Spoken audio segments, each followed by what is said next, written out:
16 सितंबर को कोलकाता जाने के लिए मैं स्लीपर बोगी में जैसे ही बैठा कि तभी एक गोरी सी लड़की एक बैग लिए हुए मेरी सीट पर किनारे आकर बैठ गई।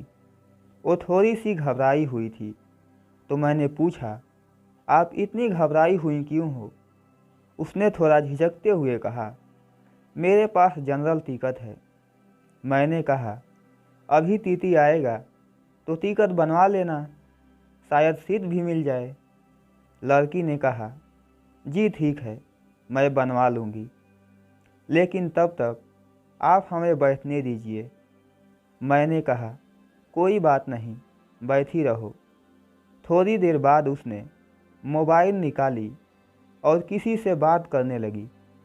उधर से कौन था और क्या बात हुई, यह तो मुझे नहीं पता। मैंने पूछा, पापा से बात कर रही थी क्या, स्टेशन से रिसीव करने के लिए? लड़की ने कहा, जी नहीं, पापा तो गांव में हैं। मैंने कहा, फिर भैया रहे होंगे।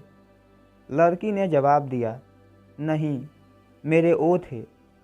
मैंने पूछा, ओ थे? मुझे तो नहीं लगता कि आपकी शादी हो चुकी है। लड़की मुस्कुराते हुए बोली, जी अभी तो नहीं हुई है, लेकिन 2-3 दिन में हो जाएगी। मैंने कहा, ओह, अब समझा, इसका मतलब प्रेम विवाह करने वाली हो? लड़की ने जवाब दिया, जी, और मुस्कुराने लगी। मैंने पूछा, लड़का क्या करता है?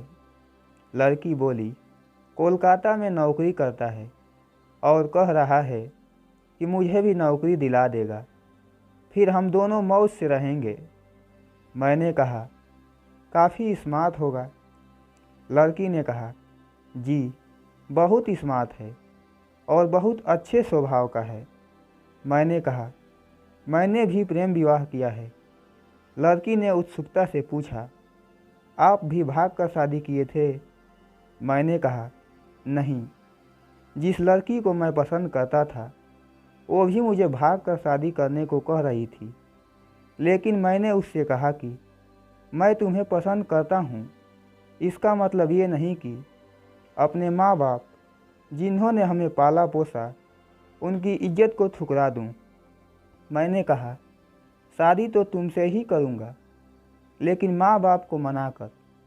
और आखिरकार माता पिता मान गए और हमारी शादी हो गई। मैंने लड़की से पूछा, वैसे आप जिससे प्रेम करती हैं उसे आपके घर वाले जानते हैं? लड़की ने कहा, जी नहीं, कोई नहीं जानता।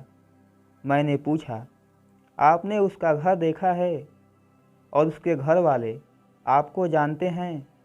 लड़की ने जवाब दिया, नहीं।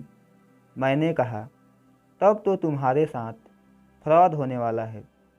लड़की ने कहा, नहीं, वह ऐसा लड़का नहीं है, वह मुझसे बहुत प्यार करता है। मैंने कहा, जो प्यार करता है वह जताने की कोशिश नहीं करता, और तुम्हारे धन या सुंदरता से प्रेम करने वाला असली प्रेमी नहीं हो सकता। लड़की बोली, नहीं, वह ऐसा नहीं कर सकता। मैंने कहा, ठीक है, लेकिन मैं तुम्हें एक तरीका बताता हूँ, क्या तुम उसकी परीक्षा लेना चाहोगी? लड़की ने पूछा, कैसे? मैंने कहा, उसे फ़ोन करो और कहो कि मेरे मम्मी पापा शादी के लिए मान गए हैं और वे कोलकाता आ रहे हैं, और उसके माता पिता को भी बुलाने के लिए कहो। फिर लड़की ने वैसा ही किया, तो लड़के ने उसकी बातें सुनकर गुस्से में बोला, तुम मुझे बेवकूफ़ बना रही हो, तेरी जैसी कई लड़कियां आईं और चली गईं। फिर उसने फ़ोन काट दिया। लड़की ने दोबारा फ़ोन किया, लेकिन फ़ोन स्विच ऑफ हो चुका था। मैंने कहा, अब उसका फ़ोन कभी नहीं लगेगा। ऐसे लड़के अलग अलग लड़कियों के लिए अलग अलग सिम कार्ड उपयोग करते हैं। लड़की रोने लगी। मैंने कहा, रोने से कुछ नहीं होगा, अभी कुछ नहीं बिगड़ा है। अपने घर फ़ोन करो और सब सच बता दो।